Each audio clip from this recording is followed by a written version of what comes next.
Queridos irmãos, a paz do Senhor. Estamos aqui de volta, hoje trazendo uma reflexão da Palavra de Deus, baseado no livro de 2 Reis, capítulo 19, e o tema é o poder de Deus para livrar. Uma palavra muito necessária para acalmar o coração daqueles que, por alguma razão, tenham dúvidas e que não importam as circunstâncias, nosso Deus, Ele é todo poderoso e Ele livra o seu povo. E, como eu disse, o texto está em 2 Reis, capítulo 19, que eu vou ler a partir do versículo 10. E gostaria que você acompanhasse em nome de Jesus. Digam a Ezequias, rei de Judá, não deixe que o seu Deus, em quem você confia, o engane, ao dizer, Jerusalém não será entregue nas mãos do rei da Síria. Você já ouviu que os reis da Síria fizeram com todas as terras, como as destruíram totalmente? E você pensa que poderá escapar? Será que os deuses das nações livraram os povos que os meus pais destruíram? Gozã, Arã e Rezefe e os filhos de Éden, que estavam em Tessalá? Onde está o rei de Amate, o rei de Arpade e o rei da cidade de Sefarvaim, de Rena e de Iva? Ezequias recebeu a carta das mãos dos mensageiros e a leu. Então Ezequias subiu à casa do Senhor e estendeu a carta diante do Senhor, e Ezequias orou diante do Senhor, dizendo, Ó Senhor Deus de Israel, que estás entronizado acima dos querubins, somente Tu és Deus de todos os reinos da terra. Tu fizeste os céus, a terra. Inclina, ó Senhor, os ouvidos e ouve. Abre, Senhor, os olhos e vê. Ouve as palavras de Senaqueribe, as quais ele enviou para afrontar o Deus vivo. É verdade, Senhor, que os reis da Síria assolaram todas as nações e suas terras, e lançaram no fogo os deuses deles, porque não eram deuses, mas objetos de madeira e de pedra, feitos por mãos humanas. Por isso os destruíram. Agora, ó Senhor nosso Deus, livra-nos das mãos dele, para que todos os reinos da terra saibam que só Tu, ó Senhor, és Deus. Vamos fazer uma oração e entregar ao nosso Deus esta palavra que eu espero que fale ao seu coração. Amado Deus, Senhor de toda a terra, como nós lemos aqui na Tua palavra, Tu és o governante que está acima de todos os governantes. Tua palavra diz, Senhor, que o Senhor estabelece reinos, o Senhor também destrona os reis, o Senhor levanta do monturo, Senhor Deus, aquele que não tem nenhum valor e coloca entre os príncipes. E o Senhor também é aquele que julga as nações, julga os reinos da terra. E aqui na Tua palavra nós lemos agora, Senhor, sobre um livramento que o Senhor vai dar à nação de Judá. E eu te peço em nome de Jesus que esta palavra venha, Senhor, como um alento de confiança para todos nós, para a glória do Senhor. Amém. Meus irmãos, nós estamos aqui diante de um texto que trata de livramento e um contexto de guerra em que o povo de Deus ele está bem no meio do caminho de um poderoso império, que é o Império Assírio. E a gente observa aqui nesse instante que o rei de Judá, o pequeno reino de Judá que havia sobrevivido a constantes ataques da Síria, e de outros povos da região, agora este pequeno reino de Judá é governado pelo rei Ezequias, que apesar de ser um homem temente a Deus, não tem recursos para enfrentar aquela adversidade. E a sua nação, que depende dele, e das suas orações, do seu temor a Deus, se vê diante da afronta de Senaqueribe, um comandante de Salmanasé, que é rei da Síria, e vai até os muros de Jerusalém afrontar aquele povo e declarar aquele povo derrotado antes mesmo da batalha. Esse é o contexto que nós encontramos aqui.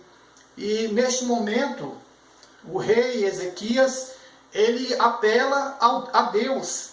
Ele pega aquela carta onde havia uma declaração de guerra do rei assírio, e ele vai até a presença de Deus e começa a orar e clamar e suplicar ao Deus de Israel por livramento. E a pergunta fica, será que este Deus de Israel é um Deus de livramento? Será que esse Deus é capaz de enfrentar e vencer aquele grande exército assírio que estava ali? Essa é a questão na qual Ezequias e todo aquele povo se vê envolvido naquele momento. E primeiro é importante, irmãos, nós notarmos que a gente saber que a Síria não era qualquer inimigo. Enfrentar a Assíria não era a mesma coisa que enfrentar os filisteus ou enfrentar os próprios sírios que eram vizinhos do povo de Israel, vizinho do reino de Judá. A Síria, até naquele momento, ela era o maior império que já havia existido desde a época do Egito, do período de Moisés. Naquele momento, do período de Moisés, o Senhor se levantou para defender seu povo contra Faraó. E Faraó havia, com seu coração endurecido, se disposto a enfrentar este Senhor a quem ele não conhecia. E ele foi derrotado. Mas agora o rei assírio, como um novo Faraó, considerando que ele poderia talvez ocupar o lugar daquele que enfrentou Moisés, que enfrentou Deus naquele momento da história de Israel, agora ele vem até aquela nação e ele se propõe a ser alguém que vai ultrapassar os limites e vencer aonde Faraó foi derrotado no passado. Por que ele estava tão ousado? Por que ele tinha tanta coragem para afrontar o Deus de Israel? Porque o rei da Síria se considerava um destruidor de deuses. Ele estava ali para uma batalha de deuses. Ele acreditava que nenhuma nação havia sido poderosa o suficiente, nenhuma religião, nenhum deus, nenhum ídolo havia sido capaz de defender sua nação contra o exército assírio. Então ele tinha certeza que o Deus de Israel não seria este que iria barrar o seu caminho. Ele tinha ouvido notícias de que o próprio rei Ezequias havia tirado as imagens de escultura de toda a nação de Israel, e ele julgava que com isso ele havia abandonado o seu Deus, porque ele entendia que os deuses se revelavam nas imagens de escultura. Então esta Síria que nós estamos vendo aqui não era qualquer inimigo, era um inimigo poderoso, era um inimigo que de fato havia avançado e conquistado sobre diversos povos com o seu exército, conquistado diversos territórios. Mas nós estamos diante de uma realidade diferente. Israel seria a prova incontestável de que Deus pode livrar. E que o Deus de Israel não era o mesmo Deus das nações que o rei assírio havia conquistado. E por que Judá seria a prova incontestável? Porque, de fato, meus queridos, o reino do sul, que havia sobrado, uma vez que o reino de Israel já havia sido levado para a Síria e já havia sido destruído, esse pequeno reino de Judá, diante das nações que enfrentaram o rei da Síria, não era nada. Eles realmente não tinham qualquer condição de resistir e vencer aquele rei. Então, se acontecesse alguma coisa diferente nesta situação, ficaria mais que provado que o Deus de Israel, aquele que havia sobrado na mentalidade dos assírios, é mais poderoso, é o verdadeiro Deus. E aí nós vemos a prova incontestável de que Deus tem poder para livrar e Ele é o único Deus. Porque nós vamos observar os acontecimentos dessa história que provam a soberania de Deus. Uma coisa que se destaca muito aqui é que quando Deus fala, aquilo que Deus falou já está decretado. E o que Deus fala diante da oração de Ezequias? Quando Ezequias apela a Deus porque vê a si mesmo e ao seu povo sem condições de enfrentar aquele exército. Lembra que Senaqueribe chegou a dizer na sua carta, no seu pronunciamento, olha, o rei da Síria está disposto a doar 2.000 cavalos para vocês, se vocês encontrarem alguém que possa montar, um número suficiente para montar. Então o reino de Judá era um reino humilhado. E o rei assírio, como um alter ego de Satanás, ele queria derrotar o povo de Deus de uma forma humilhante para afrontar o Deus de Israel. Mas, amados, Deus libera uma palavra. E esta palavra de Deus, que é liberada em resposta à oração do rei Ezequias, é ponto final. Isto que é maravilhoso da parte de Deus, porque quando Deus fala, é ponto final. A vitória está garantida. O Deus que pode livrar, falou. E quando Deus fala, Ele coloca palavras, como se fosse a própria Sião, como se fosse o próprio reino de Judá falando. E Ele fala assim, no versículo 21. E esta é a palavra que o Senhor falou a respeito dele, a respeito do rei da Síria. A virgem, a filha de Sião, desdenha e zomba de você.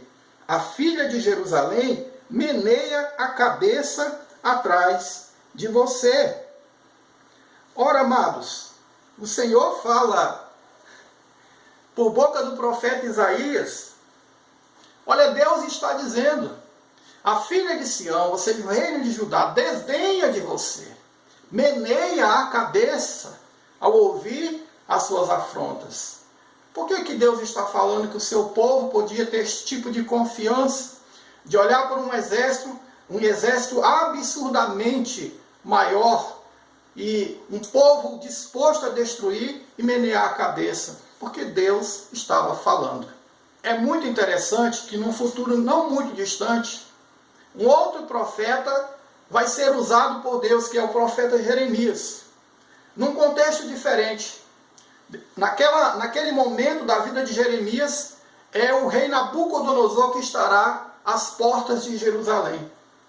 E Deus vai falar através de Jeremias: se entreguem. Este é um decreto, é uma palavra de Deus para aquele reino. Naquele período mais à frente, o Senhor vai dizer assim: olha, vocês devem se entregar ao rei da Babilônia. Será que é porque Deus não tinha poder de livrar também Judá do rei Nabucodonosor? Não. É porque Deus liberou uma palavra de ordem. Nesta ocasião aqui, não. Nesta situação do rei Ezequias, Deus diz: não, eu decreto a derrota do rei da Síria que se levantou contra mim. Isto é algo maravilhoso para nós, irmãos, porque nosso Deus, Ele fala. E quando Ele fala, aquilo que Ele diz está estabelecido. Ele decidiu envergonhar o rei da Síria diante da pequena Judá. É assim que Deus faz. Deus fala que o seu povo, ainda que pequeno, desdenharia de um império.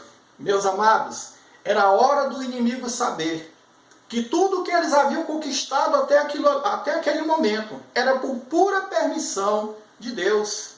Deus já sabia desde o começo que a Síria iria se levantar e que ela iria destruir os povos. O rei assírio estava orgulhoso dos seus feitos, mas Deus já conhece a história do começo ao fim. E ele diz isso no versículo 25. Por acaso você não ouviu que há muito tempo eu, o Senhor, determinei estas coisas, que já desde os dias remotos as tinha planejado? Agora eu as faço acontecer. Eu quis que você reduzisse a montões de ruínas as cidades fortificadas. Nada que acontece no mundo acontece por acaso. O Senhor sabe exatamente tudo o que está acontecendo, quem vai se levantar, quem vai cair, quem vai prevalecer, quem vai fracassar. É o nosso Deus que está no controle. E era a hora do rei assírio entender isso. Que o Senhor estava dizendo: ninguém teve força para resistir a você, porque eu permiti. Meus queridos, é assim na nossa vida. É assim no nosso mundo, no mundo que nós vivemos. Nós somos cercados de pessoas poderosas, importantes. Mas tenha calma. Tenha calma, porque ninguém se levanta com força, ninguém consegue, de certa maneira, prevalecer a tal ponto que ninguém resiste sem que Deus esteja no controle. Quando chega a hora, Deus põe um freio. E é isso que nós vemos nessa situação do rei da Síria. Olha o que Deus vai falar para este rei. No versículo 27 e 28. Mas eu sei onde você está. Conheço o seu sair e o seu entrar, e o seu furor contra mim. Por causa do seu furor contra mim, e porque a sua arrogância subiu até os meus ouvidos, eis que eu porei o meu anzol no seu nariz e o meu freio na sua boca, e farei você voltar pelo caminho por onde você veio. Deus está dizendo para o poderoso rei da Síria, que havia afrontado o Deus de Israel, dizendo: em quem vocês estão confiando? Que Deus vai livrar vocês? Não, Ele não pode livrar vocês da minha mão. O Senhor está dizendo: eu vou colocar um freio na boca dele, eu vou colocar anzóis no nariz dele. Esses instrumentos eram aqueles aparatos colocados em cavalos. E o Senhor está dizendo assim: eu vou colocar freios nele, e eu vou puxar ele, e eu vou levar ele de volta para onde ele veio, como se faz com um cavalo. E de uma forma humilhante o Senhor destrói aquele exército. A palavra do Senhor mostra, versículo 32, portanto assim diz o Senhor a respeito do rei da Síria: ele não entrará nesta cidade, nem lançará nela flecha alguma, não virá diante dela com escudo, nem construirá rampas de ataque contra ela. Pelo caminho por onde vier, por esse voltará. Mas nesta cidade não entrará, diz o Senhor, porque eu defenderei esta cidade para a livrar, por amor de mim e por amor do meu servo Davi. O Senhor é o escudo do seu povo. O Senhor é a defesa do seu povo. Deus promete livramento para o seu povo, não só nessa ocasião. Você que é filho, filha de Deus, não importa o cenário que o mundo se encontra. Eu me lembro bem da passagem lá no livro de Atos, quando Deus derruba Saulo do cavalo. Saulo está ali, disposto a entrar na cidade de Damasco e prender quem ele encontrar que segue a Jesus. Alguns dos seguidores de Jesus. E quando Jesus encontra com ele, ele vê uma grande luz. E o Senhor diz para ele: Saulo, Saulo, por que me persegues? Por toda a palavra de Deus, vamos ver que todas as vezes que alguém se levanta contra o povo de Deus, está perseguindo ao próprio Deus. Jesus diz: Saulo, você não está perseguindo a igreja, você está perseguindo a mim. E o Senhor, pela graça de Deus, teve misericórdia daquele homem, e ele se converte e se torna um instrumento de Deus para pregar o evangelho no mundo gentílico daquela época. Assim eu acredito, irmãos, diante desse texto que nós vimos hoje, deste livramento de Deus, dessa manifestação do poder de Deus para livrar o seu povo, ali no reino de Judá, no tempo de Senaqueribe, eu acredito também que no tempo que nós estamos vivendo, nosso Deus nos livrará e Ele continuará nos livrando.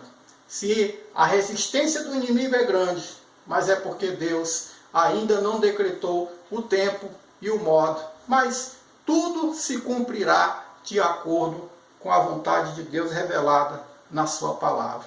Então confie, creia, nosso Deus é um Deus de livramento. Em nome do Senhor Jesus Cristo. O povo dele nunca fica à mercê de qualquer império, de qualquer adversário, seja ele de que tamanho for. Em nome de Jesus. Amém. Vamos orar e vamos entregar a nossa confiança, mais uma vez, nas mãos do Senhor. Querido Deus Todo-Poderoso, nós queremos ter, meu Pai, a confiança que Ezequias teve naquele momento, Senhor, de buscar o Senhor. E eu sei que não foi fácil, mas o Senhor decretou uma palavra de vitória e de bênção. E eles foram libertos, foram livres. Assim também faz na nossa vida, faz no nosso tempo, Senhor. Traz, Senhor Deus, a certeza para nós de que o Senhor Deus sempre traz o livramento. na hora que a gente menos espera, o Senhor manifesta o seu poder, e o Senhor derrota o inimigo, e o Senhor faz prevalecer o que já havia falado sobre o teu povo. Em nome de Jesus. Muito obrigado por esta palavra. Amém. Eu quero convidar você, caso você deseje, a participar dos nossos devocionais. Estaremos iniciando às 7 horas da manhã, de segunda a sexta. Estamos planejando aqui um tempo de devocional de 5 a 10 minutos, onde estaremos lendo um pequeno texto da palavra de Deus, fazendo um breve comentário e orando. Então, se você estiver nesse momento livre, ou depois, se você quiser acompanhar, vai ficar gravado no nosso canal do YouTube, no canal de Manhã com Jesus. Então, quero convidar você para estar conosco nestes momentos. Amém? Que Deus te abençoe e até a próxima oportunidade.